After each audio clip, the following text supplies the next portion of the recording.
We're streaming red. Waiting for... We got the fancy screen. Waiting for the phone to say we're live. Confirm audio. Bing, bang, boom. When I stop this, you want to just grab it and set it out of the picture? Yeah. Wow, can you hear the microphones picking up the rain? That's kind of impressive. Oh my gosh. Yep, and I didn't bring my raincoat here. Or an umbrella. Even though I had both today. You don't have far to go. No. Come on now, I don't see live yet. Come on now. Come on now. Get on. That's right. That's right, come on now. That's right. God, I wish I remember the guy's name. Whatever.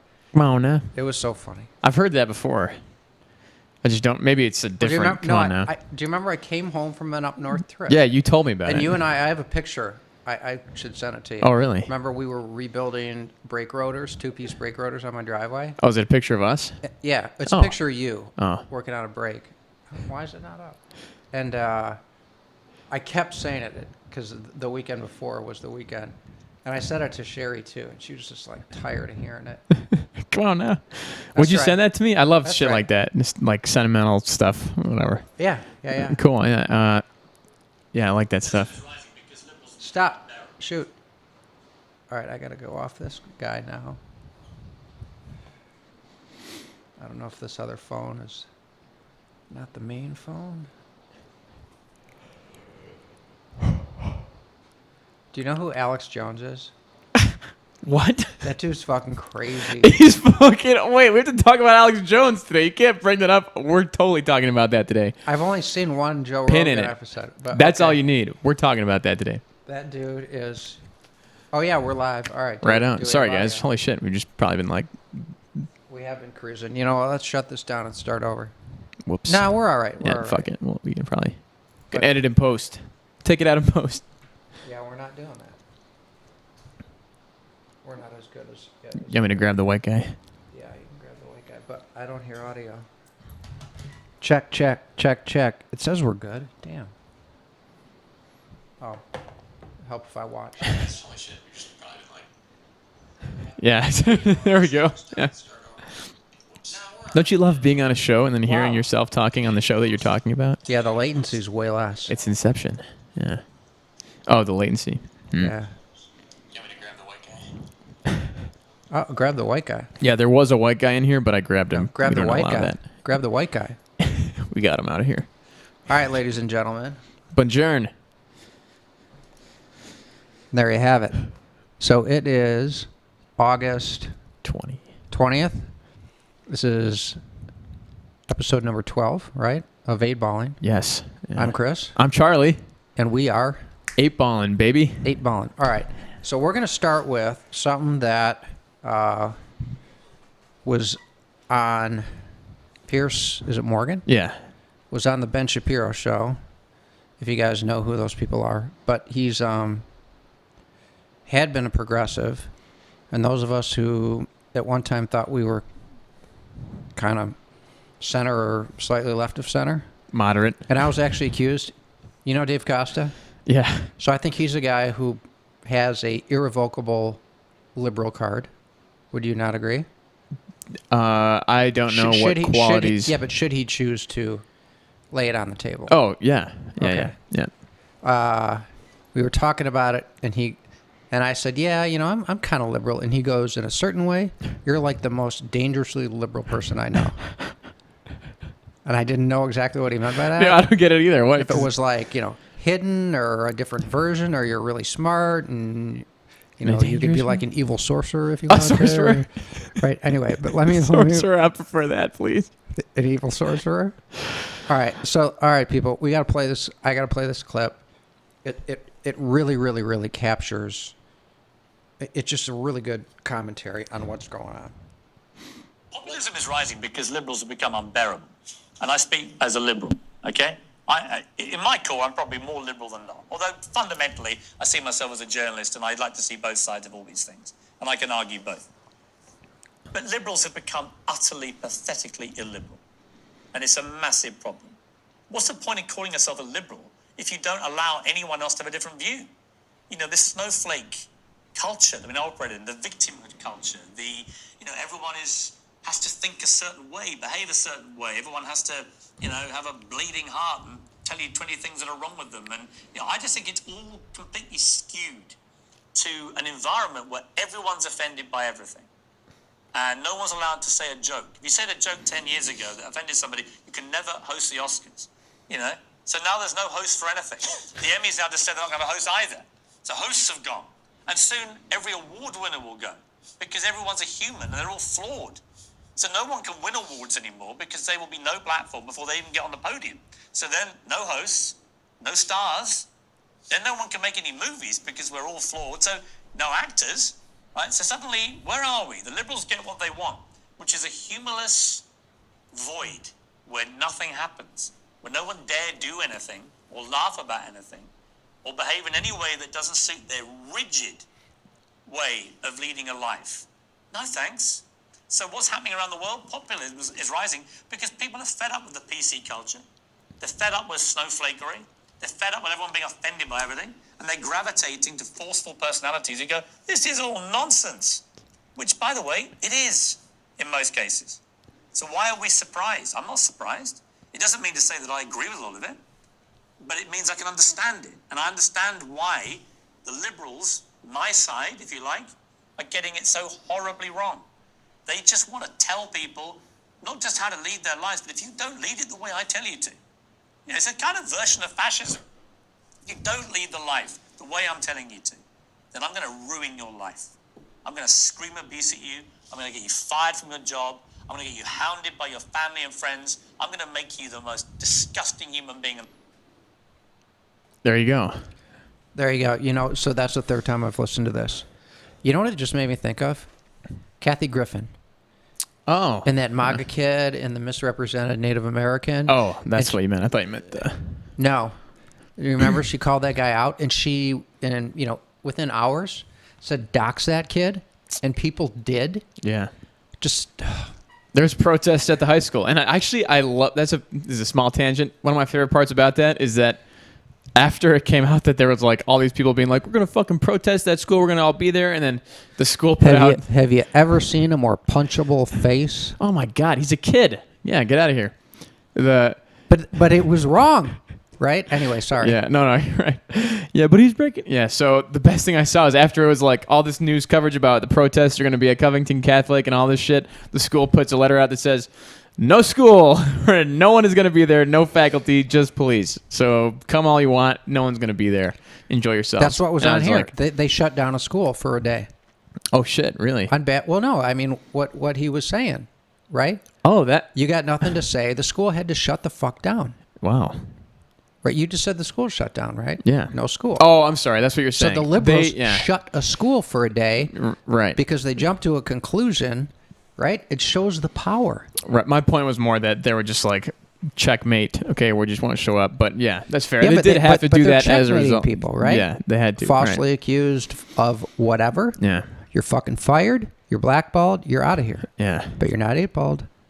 Damn show. Ooh, I like that. It's the first verbiage we've used. There you go. Yeah, that thing really hits home for me because the way that I perceive or the way that I understand what classical liberalism is you leave me alone and I'll leave you alone. And then we all live happily together, right? As long as you don't fuck with me. And then what are you turning this shit into today if you're not going to, like you said, let me think the way I want to think? Or you're going to harass me because I don't think the way you want to think? Well, I will say the one thing you kind of left out, liberals don't want to leave everybody alone because one of the things a true liberal, and it's a good thing to champion, is they champion those who can't provide for themselves and or those who need a safety net at some time in their life. Okay, that's fair, but I meant and that's their job. I mean like the classical liberalism in a philosophical sense. I don't know if that goes in with that, and it might. But if so, then I will add that. As it's definitely in there. Okay, yeah. So the liberal side is people who need help need helping, and the conservative side is everybody has bootstraps and needs to pull them fucking selves up, and if not, Darwinism takes over. Right, egalitarianism versus hierarchy. Yeah. So, but anyway, how timely was that I listened to that at 6 o'clock, when we didn't have anything definitive to start with today. So, And you know what? This is coming, and guys, if you don't know the show, this is coming. I broke my neck 27 years ago. I've spent more than half my life in a wheelchair. I am gainfully employed. I pay too fucking much in taxes, at least with regard to what other people pay. And I'm fucking paralyzed from here down. I haven't walked a step in 27 years. And other than being on disability for the first 18 months, government disability, which was a good thing because I couldn't work. So I had some money to get around and I had health care coverage. So safety net, which is a good thing. But since then, I've fucking fended for myself and done very, very well. And relatively speaking. Probably say paid back more than your fair share into the system. Damn straight. Then. Yeah. Absolutely. Right. I pay back more in a year than what was given to me in its entirety. Wow. Yeah. So there's a lot to be said for that. So let's not have sour grapes or rush to judgment when you guys hear when I'm outraged about people who want accolades for showing up. Because it's not about showing up. It's about showing up and pulling your weight. Yeah, work hard. I don't even know what's controversial about that. Yeah, it's something. It's something. Pull your weight, man. And be proud of it when you do work hard. What the fuck's the matter with that? You know, have some hubris or some ego every now and then. Like the title of the auto or the biography about my favorite author, Ego and Hubris. But yeah, like I don't see what's wrong with that. You should take pride in it when even when you feel like it. I don't know. Did I tell you about the Tom Brady thing? No. I was going through, I don't know if it was when Sherry was diagnosed or I was going through something and I'm like, what the fuck is this all about? And question like, why do we go to work? You know, I work at a place where we make big car assemblies. And if we didn't make them, somebody else would, right? Or it's what we make and they go on cars. It doesn't save anybody's life. Well, I guess you could argue it does. In a way, yeah. But it doesn't. We're not curing cancer. We're not, addressing starvation. We're not, although we are a pretty charitable company. We're making car parts. Excuse me. And I lost my train of thought. Car parts doesn't save anybody's lives. You're not doing any. Oh, so I was Lord's just kind of like, what am I doing? What are we doing? Everybody who gets up and like, you see one of those cartoons where people are marching to the job, going to work, marching back, home. Yeah. I was just questioning the whole thing. And not too terribly long after that, somebody was interviewing Tom Brady. Oh, yeah, you did tell me this. Okay, so this is pretty cool. Tom Brady, married to a former supermodel who still looks just as good. Has a beautiful family. Has he won more Super Bowls than any other quarterback in history? He's won 6 Super Bowls. He's been there 11 times. And not that it's a sport, but it's an accomplishment. It's something that you work towards that requires a lot of work and not a lot of people even get a chance to compete in. So they said, you're 40, I think he's 42 now. You're 41, you're going to be 42. You say you want to do this till you're 45. Why? You have more money than you could ever spend. You have a beautiful family with young kids. And he said, because I think like most other people, I want to have something meaningful to do. I want to have some place to go every day. And I want to be a part of something that includes other people. Those 3 points are it. Yeah, that's the purpose. Yeah, we were talking about that today at my work. It's like, why do you want it? Why anything? Why that? Why are you coming here? What, it's like, like life is meaningless without meaning. Clearly, right? It's as simple as that. But those things, that's pretty much a golden ticket right there, I'd say. Yeah, and even if you have the job that doesn't have anything to do with curing cancer or whatever, the higher purpose might be. Yeah. Every day, no matter what you do, while you're doing it, on your way to doing it, on your way back from doing it, at the grocery store, at lunchtime, or wherever, you have an opportunity every day, everywhere you go, in almost everything you do, to positively affect other people's lives. You know how, by the way?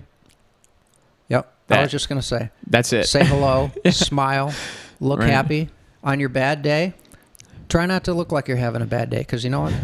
You're probably going to pass somebody who's having a worse day. Yeah. And if you smile at them, you might help them. Or you're gonna fuck up someone's day who's having a good day. And think about that: if you were having a good day on your shitty day, imagine that this is a good day, and then someone just made you feel like that. Is that what you want? There's nothing I hate more than a fucking sourpuss. Honestly, just like makes me mad. Right. Pierce Morgan's thing. There you go. He said, everybody who needs to tell you 20 things that are wrong with them. You know what? Again, paralysis starts here, goes to my feet. Think of this. I haven't taken a fucking step in 27 years. And I could go on with a sob story that would make you say, holy shit.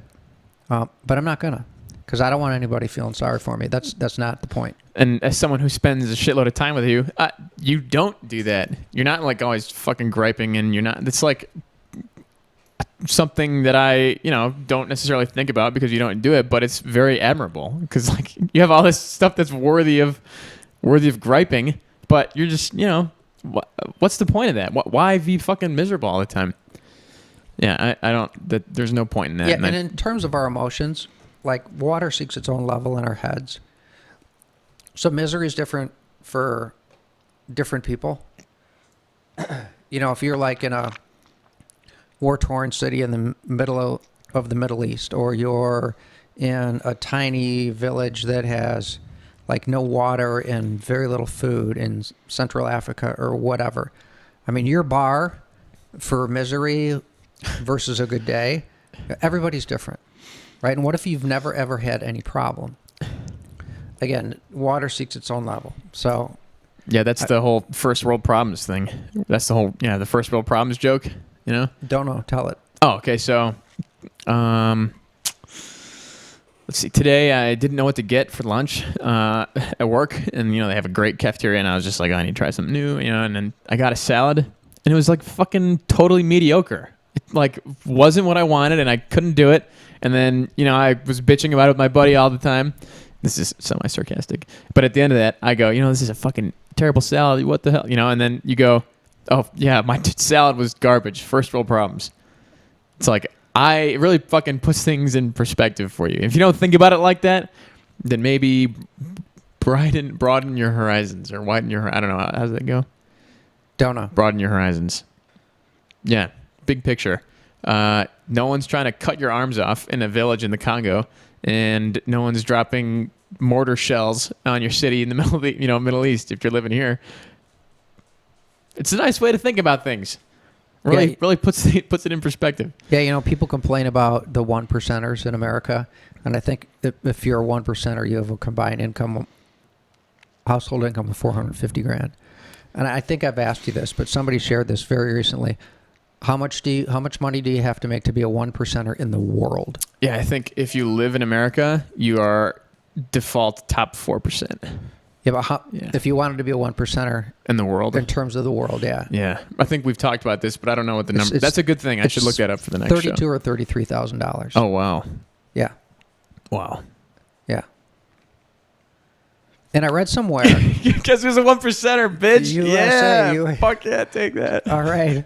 Anyway. And here's something interesting, and I'm not discounting anything, but this is a very interesting set of facts. I believe to be facts. It came from a source that I believed, I can't cite it. It was months ago, but the median home that satisfies the income, so it'd be like the maximum income where you're still living below the poverty line in the United States. You have at least one flat panel TV. You have at least one current gaming box, an Xbox or whatever, the Nintendo, whatever. Sure. You have either satellite or cable. You have air conditioning. I think that was it. So let's just say, for starters, you have $1,200, $1,500 payment towards your stuff, and then if you have AC and What would you say was the last thing? TV, game box, AC. AC, and cable or dish. That involves reserves to buy the stuff and then recurring income to maintain your electricity and shit like that. So you got something It going means on. you have right? disposable income. Right. Yeah, you got money to spend. Recurring monthly payment. But It's just interesting. Yeah, I'm that not is passing interesting. judgment. It's interesting. yeah, So when you think you have it rough, think hard. that's what I'm saying. If you start, and I'd be shocked to know that anybody my age didn't know the first world problems joke, but that really is a good way to be like, well, yeah. So here's a good one. And I brought this up as an inside joke in one podcast, but Charlie was arguing with a kind of unqualified, but sounded like semi-passionate, maybe a little drunk, to be fair, kind of social justice warrior type, if not social justice warrior.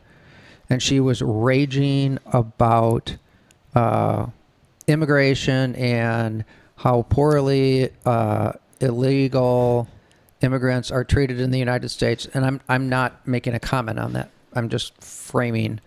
So Charlie said, how many people do you think are living in the United States who are undocumented illegal immigrants? And she said Some number of billions. Yeah. 50 billion. Yeah. Right. There's, what, 80 billion people in the whole world? 8 billion in the 8 whole billion. world. 327 million that I checked today, by the way. Okay. Unrelated. I thought it was 329. But anyway. Okay. Well. No, I'm sure you're right. No, yeah. Yes, we did talk about it at work today. Yeah, that's funny. I remember, right, but that. So to frame, she's saying 50 billion people in a country that only has 340 million people. It's, and maybe you think that America has 340 billion people, but your number 50 billion is still. You're off by 3 zeros. Right. Right. You're still.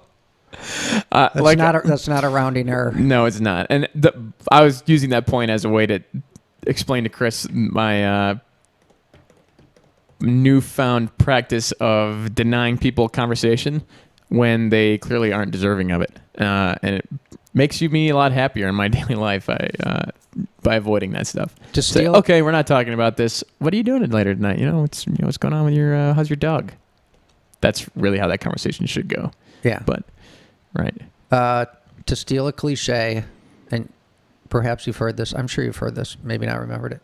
Facts don't care about your feelings. Right. Yeah. Facts don't care about your feelings. Right. And feelings are important. I'm not discounting them. But facts are facts. Yeah, that's the whole Rand thing, though. It's like feelings are for yourself. No? And maybe those who care about you. Yeah. Oh, yeah, right. Yeah, romantic love, family, shit like that. Yeah, I agree. Yeah, she does, too. Even we're entitled to irrational feelings. But the minute we begin jamming them down people's throats, then we've exited. No longer an argument. Right. I have every right to be irrational. Yeah. But I don't have the right to force it on somebody, especially at gunpoint. God, amen. Thank you for saying that. I'm going to use this as we talk a lot about IQ, Chris and I. For two dumb guys, we talk a lot about IQ. No. But I was reading recently, and I'd totally forgotten about EQ, emotional intelligence. And something that a lot of apparently high, emotional intelligence people do is apologize and make good when they've had an argument that's been, passion's high argument. And do you ever think of what was the last argument that you had and you were emotional? You're like, fucking, you need to do whatever. And you're just spitting shit. And in the moment, that your argument is baseless. It's coming from a place of emotion. And then a few days later, maybe, or even whatever, an hour later, whatever, you're like, fuck, I was really unfair. And we were both just being jackasses. And you go, you're like, all right, I'm sorry. That wasn't cool. I'm as culpable as you are in this. What percentage of people are aware of that? In terms of? Intentionally, or at least trying to avoid burning bridges when it comes to... When you make the effort after the fact. Right. I think people recognize that. You think a lot of people do? I think if you do that, everybody recognizes it. Well, I mean, what Not if I Oh, why apologize. people What do percentage that. of people will apologize? Oh, I'd say 10% or less, maybe. Yeah, see, that to me is way too low. Yeah, Yeah, it's sad. it is sad. You know why? You know why people don't do it? It takes a little bit of courage. Yeah, but that the way that I think about it is that by apologizing, not only are you doing this thing to make that person feel, but you're redeeming yourself for that shitty fight you had. Excuse me, dying. All good. But yeah, you're gonna not be able to look yourself in the mirror for a day because you've realized that you've done a shitty thing, or you're gonna apologize and whatever, take the 2 seconds of shit-eating grin or something. But after you apologize, you've been redeemed. And you know what? In most cases. When you have a friendship where you get into those kinds of heated conversations, and then you do, whether the relationship needs some kind of reparation or not, when you do that, even if the person was fine, those are the relationships that really turn into something that means something and last, if not a long time, lifetimes. Those Right, turn into yeah. the strongest relationships. People you can, I don't hate cliches, but people you can agree to disagree with. And we don't, that's part of, the whole identity politics thing. Just get 10 people or 100 people or 1,000 people and shout the same fucking thing. Then you don't have to be personally culpable for anything you might say.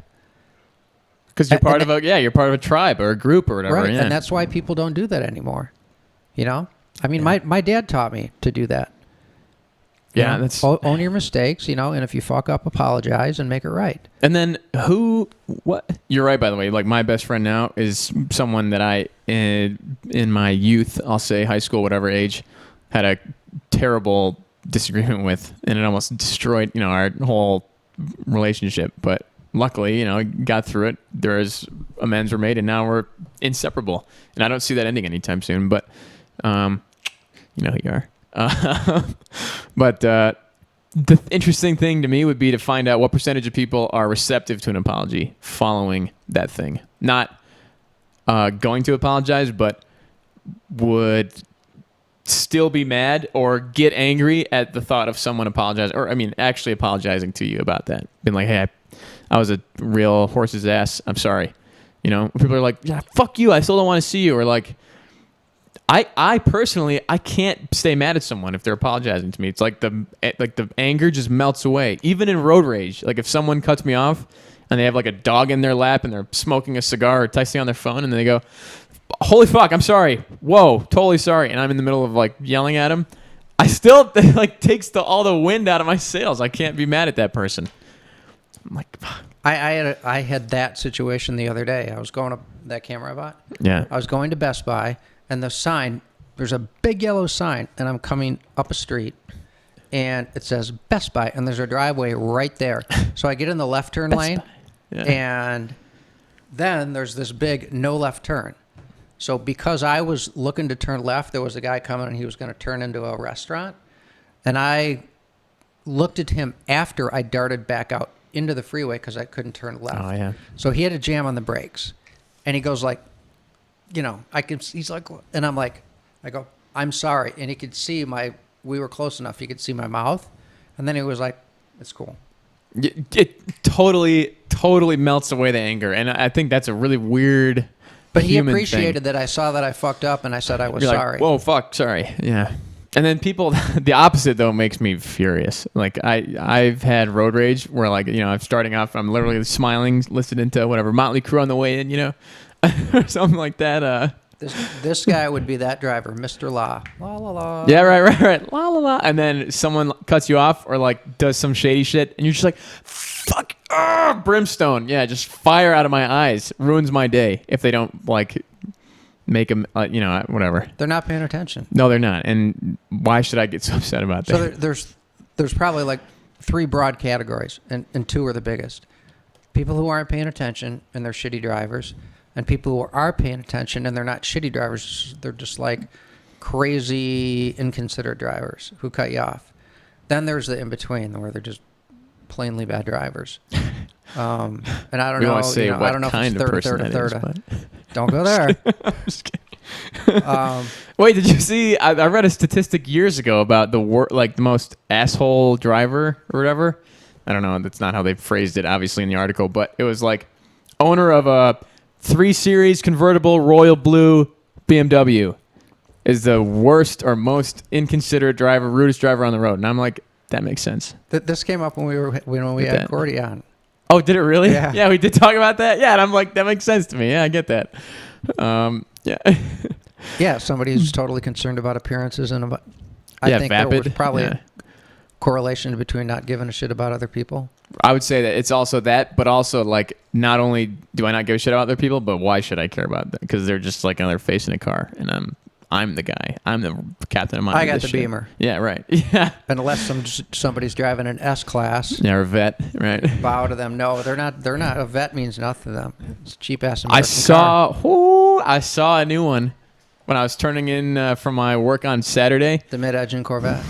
Sky blue, completely blacked out otherwise, and it was just drove right. And I was like, "What the fuck is that?" And then I saw the taillights, and I heard the engine. Oh man! And I was like, "Damn, that shit is sweet. I'll never forget it." You know, It's very different though. the more the new vet ages, the less I like it. Oh really? Yeah, I like my style the best of any vet ever made. There's a guy that parks out front of my job with like a Grand Sport maybe or Grand Cayman maybe or something like that. The newer version? No, the Stingray. And it's red. Yeah, the newer version. Not the mid-engine. Right. Yeah. The current production. Yeah, one. and I'm like, fuck, that is still freaking. I don't know if this one will ever be as cool as that. That's like a classic. It has like some kind of an old-timey look to it that just makes it timeless. The Stingray? Yeah. The current one. Not the mid-engine. The C7. Right. Yeah. See, I think mine is the most timeless, the C6. Now that's always going to have a because special place in my heart. It's got a little bit of the bubbled, Yeah, it does. It's very Yeah. modern looking with the kind of the Le Mans lights. Yeah. And it's got a little bit of the bubble in the front fenders. And Yeah. If someone cares about that car and puts some love into it in terms of cosmetics, those are cool. I'm like daydreaming now about it. But yeah, Well, when the C7 first came out, I really liked it. Yeah. I really liked it. It's a little bit lower. It's meaner. It's kind of more like it's more down to business, like race car looking for sure. Yeah. And I was into it, but again, what's it been out 5-6 years, something like that, 7 years since I was in high school. So I'm over it. And I really like the C6. I'd like to see the C7. I might have seen it in an article online. But yeah, it looks like a track. You mean the C8? Or C8, yeah. Yeah. Looks like a track car. It looks like a fucking Ferrari or some shit. And I'm like, you guys kind of stole Corvette out of that Corvette. You took the Corvette out of that car, but there's still semblance of it there. I don't know. And when I saw the sticker price, I was like, holy shit, it's still $52,800. That's the base price. Really? 52 grand. Yeah. Huh. And I'm like, that for that price, everyone's gonna fucking have one of those things, and that'll devalue it. I don't know about that. Well, I mean, they'll be flying off the shelves at Walmart. Right. But if they can make that car, I don't know. I'll have to see what time will tell everything, But I have high hopes. You know the worst thing about that for me? Is gonna lose value. No place for a wheelchair. Oh shit! You can't throw it in the hood. Yeah. My car's my car. Yeah. It goes fast enough. Yeah. Well, you can always, if you want, you could always go C7, but that C6, man, that'll always have a special place in my heart. Like goes fast enough for me. Yeah, that's what I always used to say about for. my Challenger. Yeah, and it's paid for, right? That's the most valuable part of it. Yeah. What's the price per month? 0. Yeah. Well, insurance. 0. Yeah. So, hey, audience. So I'm talking about owning a vet. So just so you know, and I'm fortunate to have been able to buy a vet. I bought it new.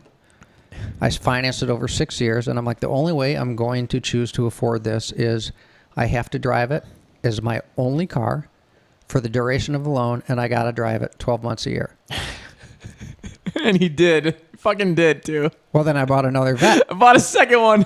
So I drove for 10 years. I drove Corvettes 12 months a year in the winter. 2 just fucking sick Michigan. cars. I got to be honest, I always liked the black one more, but The white one is still sweet. I bought the white one new, man. That's my car. And Yeah. I was sad to see the black car go. Such a shame. Did I show you a picture of it? I No, I crashed never the car saw and it. That- totaled it Was it all the carbon fiber? Just like 2 years ago. I thought it was last summer. No, it was. 2 summers ago. No, it was last. Yeah, it was summer. last summer. Yeah, like Yeah, July, it's right? been- it's been 14 months. Yeah, It was June 6th. June. Oh, June 6th. Somebody that I know whose birthday's on June 8th. D-Day. Maybe it was June 4th. Either Whatever. way. Whatever. So somehow we got on Corvette. So because you saw one today. No, I saw on a Saturday, but I don't know. I actually don't know how we started. Oh, because the BMW asshole guy. Oh, whatever. yeah. Yeah, have some fucking sympathy for your fellow road people. You never know when some dude, and I see these videos all the fucking time on YouTube, on the internet, when you never know when some other guy is going to be having an equally shitty day and pull a gun on you. So, yeah. Might know someone like that right now. But, yeah. Right. It's always something to think about. I don't know. You never want to fucking have the wrong guy follow you home. Yeah.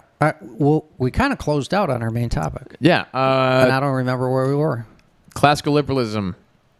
Go back to the good way. Go back to the good old days. Why are you trying to police everybody? And I know that's way overused and way Yeah, it's cliche now. Be But liberal, which to me, by definition, means you are interested in hearing a different opinion.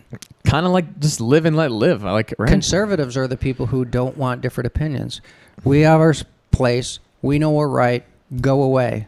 Liberals are like, listen to everybody, not form huge groups and just crush people. I don't know that I would describe that. I would agree with that characterization of conservative. I would say that it's about finding the right people and putting them at the top, and letting them make call the shots.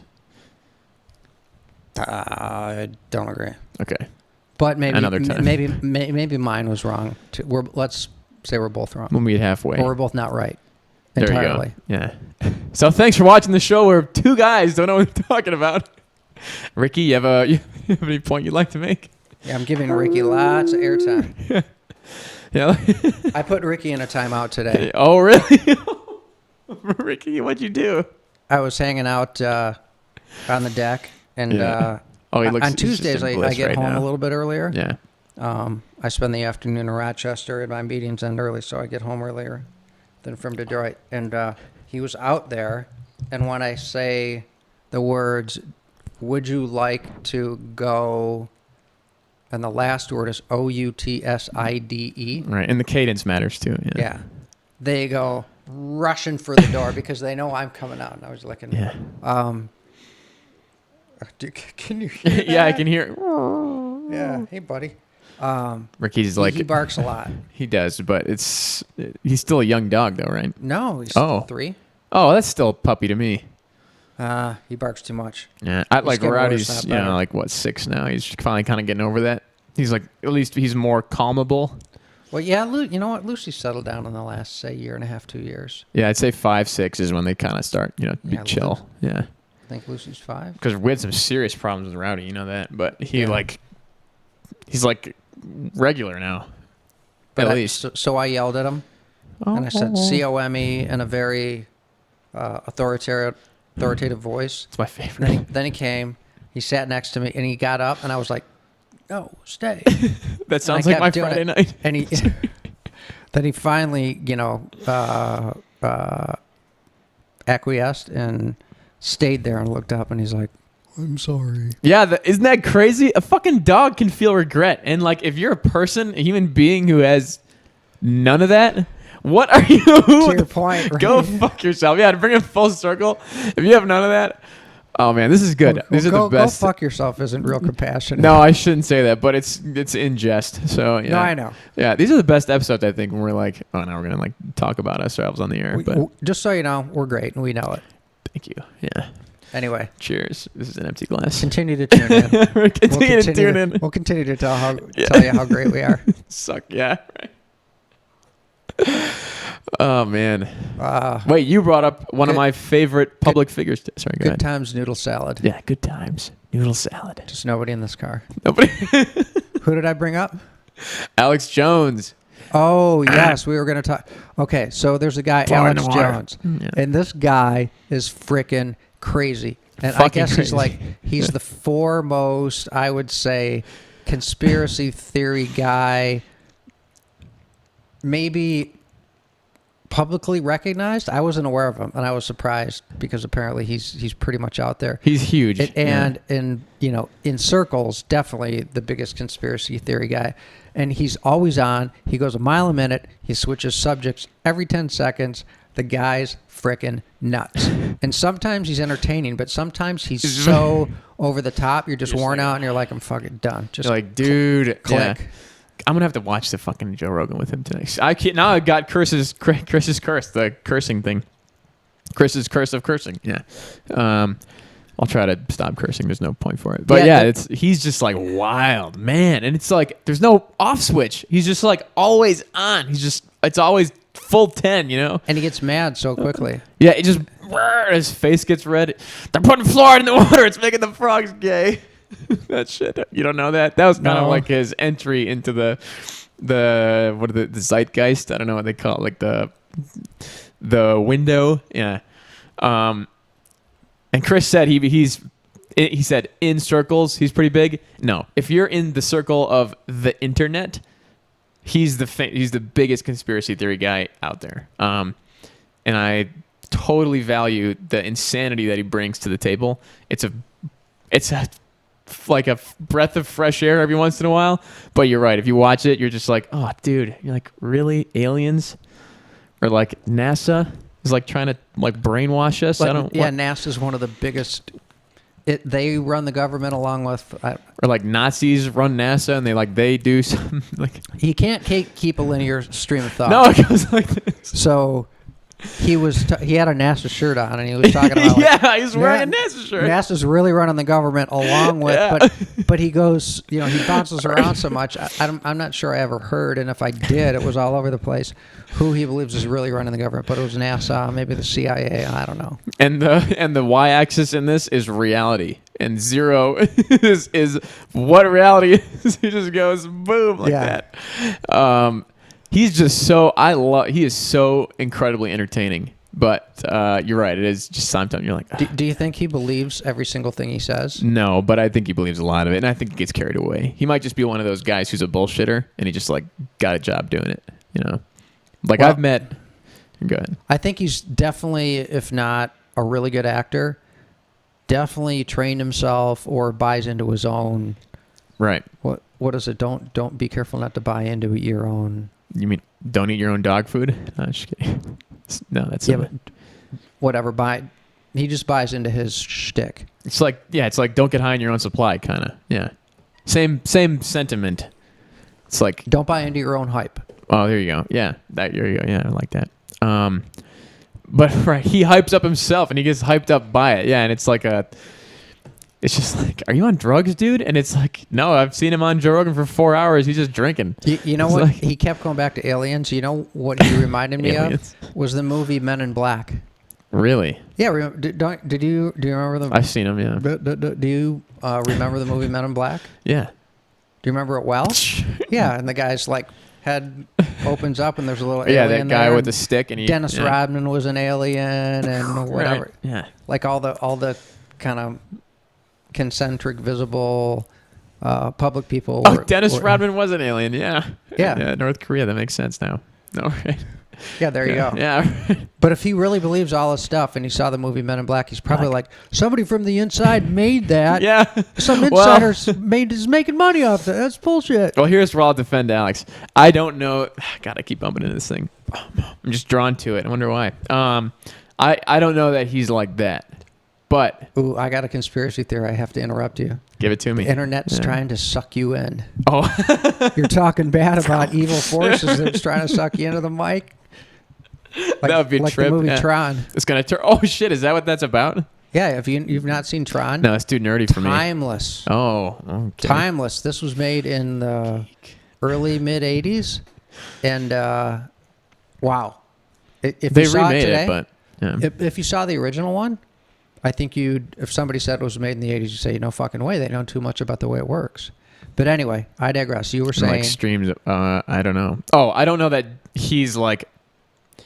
He'll watch a movie like borderline cartoony, with the aliens, and be like someone on the inside that they know is up because that's really what's going on. I don't know that I don't know that he's like that. Well, I would think Men in Black. He described that movie a couple of times. Did he really? He didn't say the movie Men in Black, But he what was described like describing, what's going on. "That's He's the like, movie there's Men in aliens. Black." Going.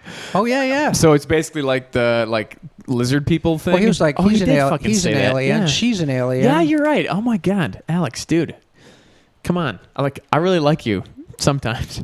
What's your fucking deal, man? I don't get it. It's just he can't turn himself off. That's really what it comes down to. He's just high energy. Yeah. But you really have to pay attention to the guy, and he doesn't slow down. Yeah. Anthony Anyway. Cumia, you have one of my favorite hosts or whatever show hosts. He used to do a thing where he him and Alex have whatever, he goes on his show to Is talk that about conspiracy. Opie and Yeah, Anthony? O&A.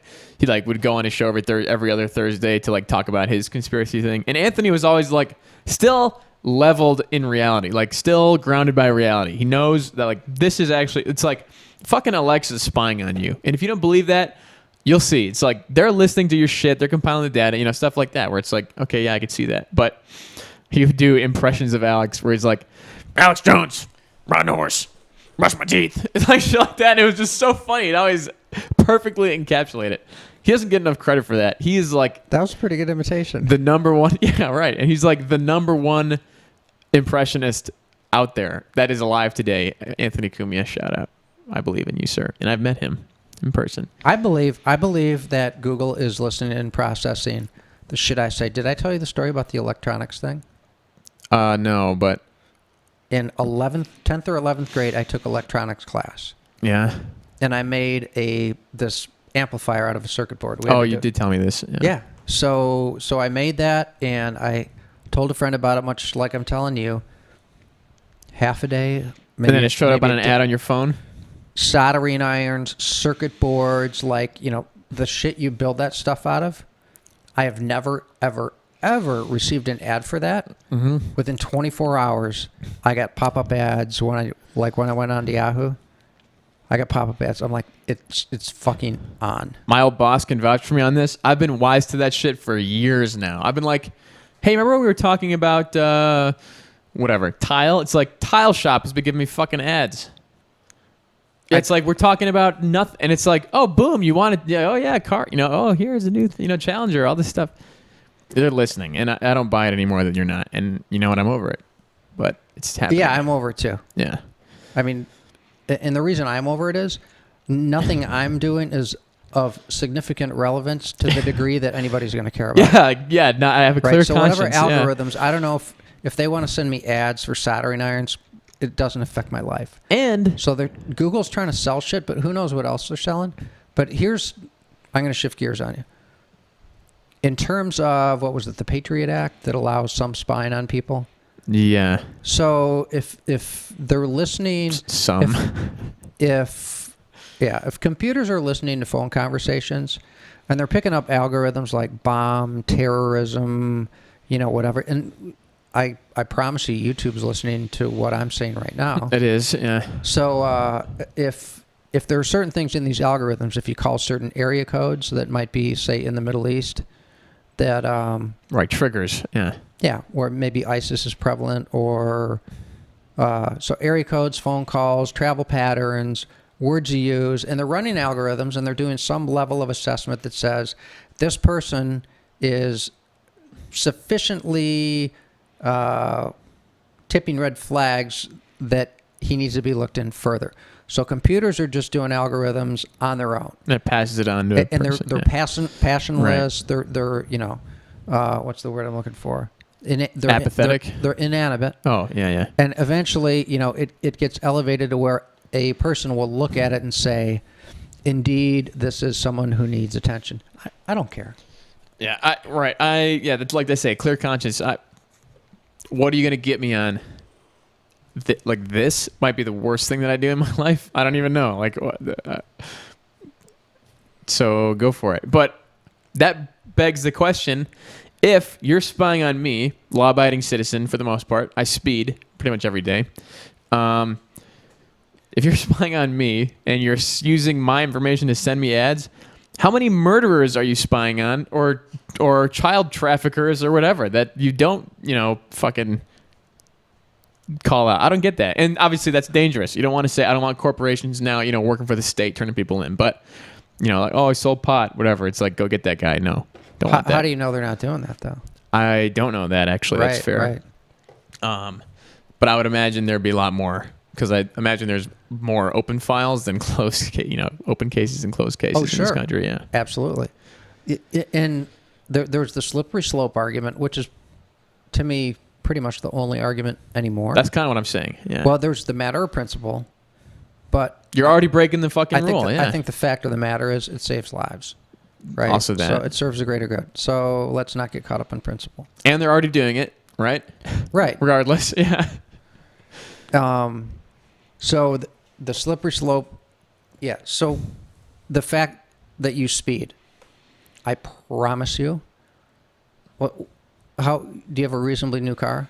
Yeah, it's 2017, 2018. Yeah, so it's got GPS in it. Yeah, all that stuff. Guess what? Somebody knows that you're speeding. Yeah, the guy who owns my car. Yeah. The question is, if and when that information starts to get shared with insurance companies who jack your insurance rates because they're a correlation between speeding and accidents. That's the thing. Wait, shout out to Anthony Cumia again. He called this out too. He said, well, I forget who it was. It was probably like, I think it was, who's Flo? Who's that? Is that Progressive? Yeah. Flo? Yeah, Progressive, right? Oh, yeah. They had a thing where you could throw it in your car, hooks up to the computer, and, they combine. It's like, and you get rewards for safe driver, but they don't tell you. Yeah, they don't tell you that they also fuck you over if you're driving like an asshole, like me. So yeah. Well, okay. Shame on people who can't figure that out. Obviously, but also it's like, come on, like don't be selling this thing. So they're looking at, like you have a radar detector, right? Yeah, I do. Yeah, it's low tech. Does it tell you distance? No, speed limit. No, my car does though. Okay. Yeah, and my phone does too. Can you set it like tell me if I'm 5 miles an hour or 10 miles over? So if you have I have that Escort one. Oh yeah, that I haven't used in too long, but I can set it to warn me when I exceed the speed limit by some amount. 5 or 10 miles an hour. Yeah. Yeah, and I don't know if it's like you go up by digits or you pick a chunk, but anyway, I'm too aware. The point being, if you have the safe driver discount, the device is. It knows the speed limit where you are. It knows how fast you're going in it. It knows what duration, when you're doing it. Like, they probably care more during rush hour. How fast you're braking. Yeah. Yeah. Right. Yeah. Yeah. Yep. Your rate of deceleration. Yeah. Everything. Probably even if you change lanes, like, in excess.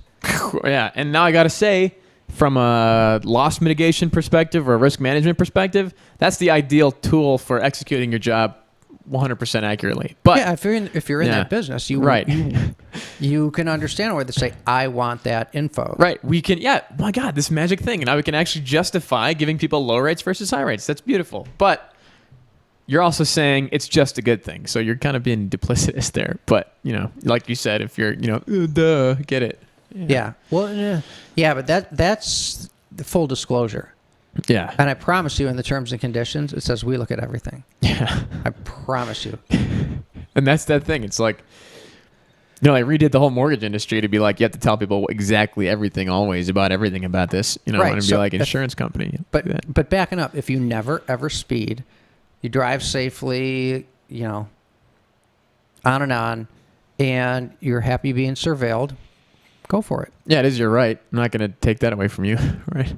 Live and let live. But, yeah, to the degree that you're unknowingly surveilled because you have GPS in your car and it gets shared, then fuck that. I want to know about it. Do you know that's why radar detectors are illegal? Oh, why is that? Because a cop sitting with a radar on you, same thing, hiding, he's illegally surveilling you. So I think it went to the Supreme Court. And what the argument was if you're not allowed to have this, then you have no way of knowing whether or not you're being illegally surveilled. Oh, so by having that, I'm consenting to their search in effect? That was the backwards logic? Okay.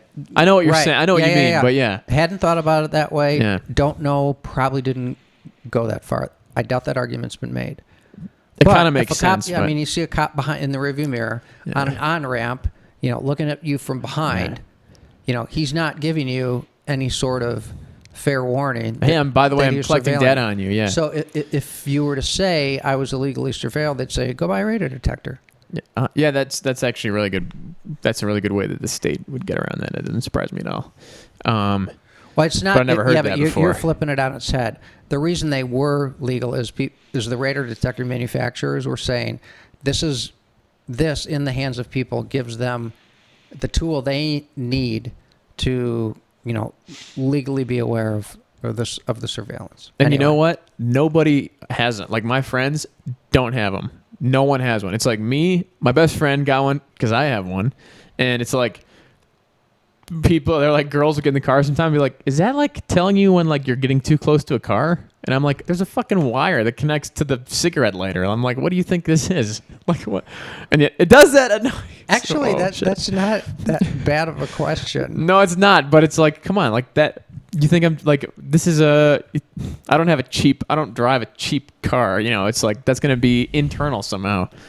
At least have some of that, like when went about you. But The 1975 Pinto. I always yes, it's refer very back to. nice. Yes, with the exploding gas can option. I love that. Yeah. Was that the Pinto? Yeah. They were blowing up. Yeah, and it was like what 14 cents or $12 or something like that to put a plastic piece in, and they didn't. Yeah, it was a Milton Friedman episode. You got to watch it. Yeah. Really? Yeah. He talks about we could talk about that. He talks about the. Oh wait, but I want to get back to my Cobra thing. Cobra, why do you put in train coming in your radar? Why do I want that? I know when there's a train. I'm never gonna get hit by a train.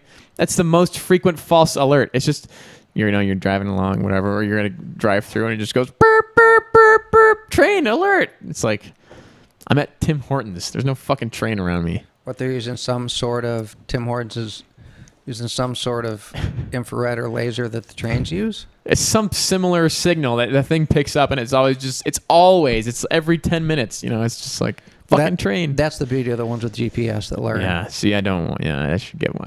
It's just like $600. Well, they're expensive. Man. They're Yeah. expensive, This one cost me $1.80, so that's right with me.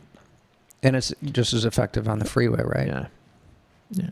Oh, totally. It saves it's paid for itself tenfold in tickets. But anyway, back to the Milton Friedman thing. He had some student question during a Q&A part of his segment. For those of you who don't know, Milton Friedman is a Chicagoan economics guy. He's libertarian in every sense, but he's a badass intellectual, I would say. I very much enjoy him. He's a was though now, right? Right, he's dead. Yeah. Abananima, but Poor yeah, guy. poor guy. Yeah, right. Super smart dude and like great in an argument, but he was at a university somewhere and Q&A, and some guy comes, how can they justify not putting in this plastic piece? It's $12 per thing, to save this person's life in the event of a rear end, and instead of issuing a full recall to every Pinto in the world to put in the $12 piece, why are they having people come in willingly to get the $12 piece put in? And it's like, how can they put a value on human life? And oh man, I wish I had watched this right before we done it, because I can't remember what he said, but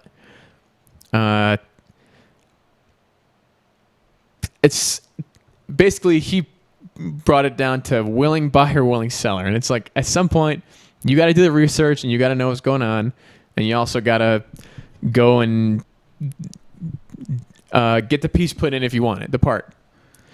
Yeah. So, right. So a car that is equipped with designed for and equipped with the utmost safety, technology, and structure is going to be a $500,000 car. That's exactly what his point was. He said, we can make a car that's indestructible. We can do that, but no one's going to buy it. Well, maybe 5 people might buy it, but no one's going to buy it. Right. It's not worth it. Yeah. We were sitting at the kitchen table, and a friend of the family was during a power outage, not super recent, but in the last, say, 10 years. And she said, our power's been out for 3 days, and this is simply unacceptable. And I said, well, what is acceptable? She's like, it shouldn't take more than a couple hours. And I said, you know what? That can be done. How said, much you it know cost? what? I said, you know what? We can make it so it's, say, 5 or 10 minutes. So Or it never goes out, we would yeah. do is there would be a DTE Energy employee, and he would be sitting on a lawn chair in every yard who has electricity everywhere that they serve. Equipped with all the tools, right? And he'd make, Yeah. say, $40,000 a year. So your electricity bill is going to be him and his markup. So it's going to be 60 grand Plus the plus what you're infrastructure. getting Yeah. right now. Yeah. So if you want to pay, say, $65,000 a year for electricity, your Go right ahead. electricity It's- will yeah, you're never be totally- out more than 5 or 10 Yeah. minutes. And you know what's even great about that? She got Yeah. so mad at me. You're such a, she didn't say, but she looked at me like, you're such an asshole. And she did, the reason she thought I was an asshole is she thought I was like making something up. That's But I no, was that's the trying to reality make of the it. point. Yeah. So if it's 5 minutes, it's 65 grand a year. If it's 1 hour, it's 35 grand a year. If it's Yeah. a day, it's, A few $100 $7,500 a year. Yeah, or whatever, if it's a yeah. 5 grand you're paying, it is what it is. Yeah. Yeah. And to me, the beautiful part of that fantastical scenario is that that's actually reality, and you can totally pay to have It a is. full-time guy on your thing if you have the money for it. It's and you totally want reality, It. Yeah. yep. So that's not even that crazy. People do that shit if you got the money for it, or you just buy 2,000-gallon propane tanks, bury them in your front yard, and hook up a Kumia-sized generator the size of a pickup Here truck. is a perfect case in point. The White Vet Mm-hmm. has the 3LT package, which is the best interior trim package. And it had memory seats and I forget what else. And it had a couple things I wanted. And I'm like, do I really want to pay? It wasn't cheap. It was like $4 grand or something. Wow. And Yeah. do I really want to pay this? And then, you know what pushed me over? It had passenger side airbags, passenger side side bags, yeah. airbags, and the 1LT and 2LT did not. Wow. And I'm like, now that I know that, God Wow, forbid really? I get in an accident With a and we get passenger, yeah. broadsided and my passenger dies because I Yeah. didn't get this package. Wow. Yeah.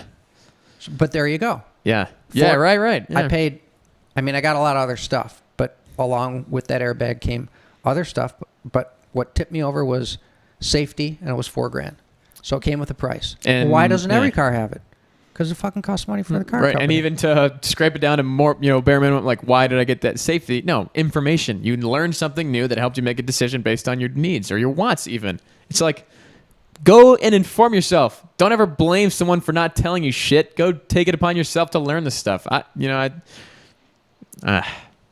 Okay, here's something sad. So you just made a switch flip in my mind. Think if everybody looked into everything they do to the degree they do when they buy their smartphone. No, that's up to you also. Yeah. No. No, my point is, Oh. how much research and how important is it to people who are into smartphones, which is a hell of a lot of people, that they know every fucking feature that thing has. And they look at the iPhone 50 versus the Samsung 20, right? I know a guy and like I'm being that. wrong Yeah. intentionally to make a point. If Yeah. you think I'm stupid, Right. you're stupid. Sorry. You have to let them, you can't do that. You have to let them dig their own grave. Sorry, I couldn't help it on that Okay, one. it's okay. That's I right. had to plug myself. No, please do. Anyway, so you know every frickin' feature, or if you're a gamer, you know the games, but you don't know the stuff Charlie's talking about. So you know what? Caveat emptor, man. Yeah, and I know a guy who does that, and he gets by all right. Turns out I actually have 50% of his DNA. Yeah, it's interesting. There That's you go. weird. Yeah, not a twin, right? And he still buys cheap. And he still buys cheap. Yeah, that's the best part about it. Yeah, but growing up with that and like even contemplating, I'm not going to say that the mortgage crisis of 2008 was all to blame on the consumer, but They definitely were a willing participant in the game. No doubt about that's it. the only point I'm trying to make. So you know what? Just do some research. I don't know if it'll hurt you. The Yeah. only thing about the consumers, there's no way they, I think, would have or could have had any reasonable expectation to see a potential outcome. And the people who created those products, those people willingly entered into. I don't think No, they weren't Could looking have out seen for the anybody danger. either. No, they're looking out because for they're looking themselves. at they're looking Paycheck, at it at boom, one boom, boom, right. yeah. They're looking at a one person deal, and Yeah. they're not extrapolating it. And there's people putting together, Yeah, 100 billion dollar investments that ultimately Yeah. failed. How are we doing on time? it's 8:30, When do we start? 8:20 something, 7:20. or 7:20 something. We're Yeah. at an hour 10.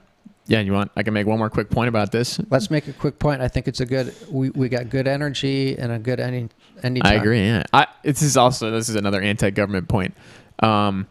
They repealed some legislation. I think it was Glass-Steagall prior to in the mid '90s. It was like JLBA. They whatever. Give a quick explanation because I'm already lost. Okay, Glass-Steagall was some barrier to entry in commercial capital in the mortgage industry. So you didn't have all these big ass huge lenders, just like fucking firing away shotgunning loans, like loan for everybody.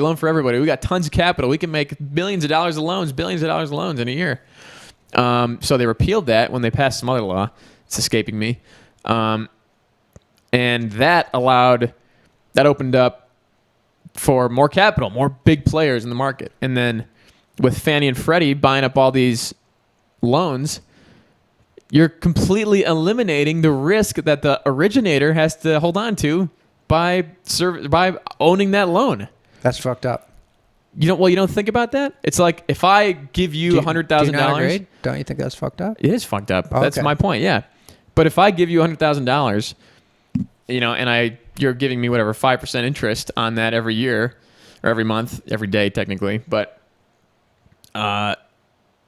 it's divided by 12 and whatever. Yeah, but you're giving me 5% interest. The thing that I got to worry about is you defaulting and not paying me. So, and then I'm out my $100,000. So that's the riskiest part of lending, is just getting the principal back, and the interest is the price of that risk. It's the cost of money. So when I just write you a loan and then fucking sell it to some other guy who's guaranteed going to buy it no matter what, I don't have any risk, and I don't give a shit about the guy who's going to pay it back or not. I just care about that check, that origination fee, my commission. So I'm getting my commission, and I'm skipping it down the road to someone else, kicking the can down the road. And that guy doesn't care because he thinks that I'm doing the work. Well, there's a good thing where I have had arguments with people on it, and I've said greed isn't. There are people who think greed is always good. Right, and we because talked about it this a produces lot. stuff. Yeah. So greed's not always good. Right. Is that kind of your point? I'm saying people are inherently greedy, and then when you're artificially manipulating the market to eliminate risk so people can only care about greed by like having a government program that just buys up every fucking loan that you can originate. No risk lending. Isn't that fucking great? I can just, it doesn't matter. Yeah, It's like, it's fundamentally fucked up. yeah, it is fundamentally fucked up. And that's, I don't know, that's why I have a serious problem with that industry. But, like I said, willing buyer, willing seller. Like, there's risk that you're taking, and I'm, you're also taking risk taking my money. So like I said earlier, I was kind of proud of myself, caveat emptor, which will be the title of today's show. caveat emptor. Sure. What's that mean? Let the buyer beware. Oh, I should get that tattooed on my chest. I'm surprised you weren't aware of that. Caveat emptor. Wow. No, caveat emptor. Emptor. Okay, I thought there was an I. Caveat emptor. That's a sweet Latin. Yeah. There you go. Well, I'm satisfied. So am I. That's what she said. All right. Oh, easy on that one. You millennial. Not that I didn't say that when I was in my 20s. Anyway, okay. Good piece of levity. I'm done. I'm done too. All right, over and out. Peace. Riva Dirch.